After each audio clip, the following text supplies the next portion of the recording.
Lalu bagaimana menjaga keamanan data pengguna pada saat kita menggunakan aplikasi FaceApp ataupun sejenisnya? Kita sudah tersambung dengan Yudi Prayudi, pakar digital forensik dari Universitas Islam Indonesia, Yogyakarta. Assalamualaikum Pak Yudi. Waalaikumsalam Mbak Sumi, selamat siang. Selamat siang, Anda sendiri sudah mencoba aplikasi ini? Kalau mencoba langsung belum ya, tapi kita mencoba juga untuk memahami dan mendalami kira-kira apa yang menjadi problem dari aplikasi sejenis FaceApp ini. Jadi dari yang Anda pelajari sejauh ini, sebenarnya letak potensi bahayanya aplikasi FaceApp ini apa Pak Yudi?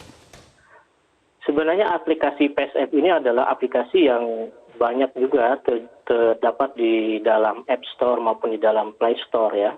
Itu aplikasi-aplikasi yang sebenarnya lebih mengarah kepada fun ya, sebagai apa namanya itu ya, bukan untuk hal yang serius. Cuma mungkin permasalahannya itu adalah ketika aplikasi-aplikasi sejenis ini dia mencoba untuk mendapatkan data yang tidak semestinya ya. Ada hal yang wajar sebenarnya ketika suatu aplikasi itu meminta data. Ya, karena memang barangkali untuk kepentingan-kepentingan tertentu.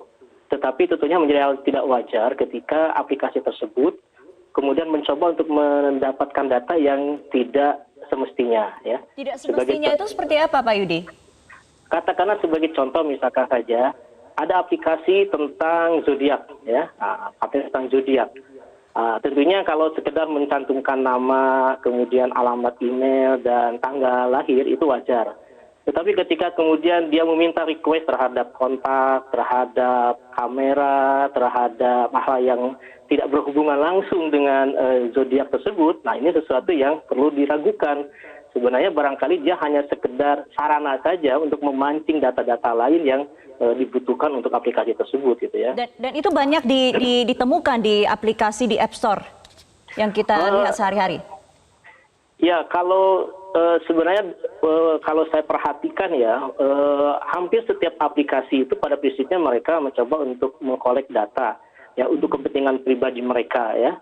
Nah, yang menjadi permasalahan itu kadang-kadang data yang telah mereka kumpulkan itu kemudian dikoneksikan ataupun dimanfaatkan oleh pihak ketiga. Ya, dalam hal ini tentunya aplikasi-aplikasi ataupun juga perusahaan-perusahaan big data yang kemudian dia mencoba untuk memanfaatkan data-data tersebut untuk kepentingan-kepentingan entah itu analisis, entah untuk apa namanya itu prediksi dan sebagainya ya. Nah, pemindahan data-data ataupun juga pemanfaatan data-data oleh pihak ketiga itulah yang mungkin ya itu bisa menjadi salah satu titik kerentanannya. Kalau kita mengambil kasus di Facebook ya, Cambridge Analytica itu, nah sebenarnya begitu. Mulanya itu adalah seseorang memasukkan data lewat satu aplikasi sederhana. Kemudian aplikasi tersebut terhubung dengan Facebook gitu ya. Nah, begitu dia terhubung dengan Facebook, kemudian dia mau mengambil data-data lain yang sebenarnya tidak diizinkan awalnya begitu seperti itu. Ya. Pak Yudi, jadi singkat kata sebenarnya aplikasi FaceApp ini sama bahayanya juga dengan aplikasi yang lain, bahkan yang meminta akses yang lebih luas gitu ya. Sebagai user, bagaimana kita harus lebih bijak menyikapi ini? Apa masukan Anda? Kalau sebagai user ya tentunya yang pertama itu walaupun kadang-kadang menjadi hal yang agak sulit begitu ya, yaitu mempelajari dengan baik permission ataupun juga permintaan-permintaan data yang diperlukan oleh setiap aplikasi.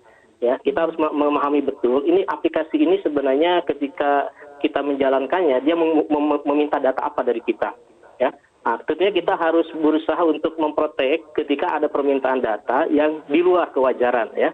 Seperti hanya tadi misalnya saja aplikasi ini aplikasi zodiak tapi dia minta akses kepada kontak list ya, minta akses kepada kamera misalnya. Ini sesuatu yang tidak wajar ya. Nah, kalau ada aplikasi yang seperti ini, saya sangat menyarankan tidak usah menginstal saja gitu. Baik, jadi artinya user juga harus rajin membaca term and condition gitu ya, jangan langsung mencet tombol agree gitu ya. Terima kasih Pak Yudi Prayudi, pakar digital forensik dari Universitas Islam Indonesia untuk waktunya di Metro Siang.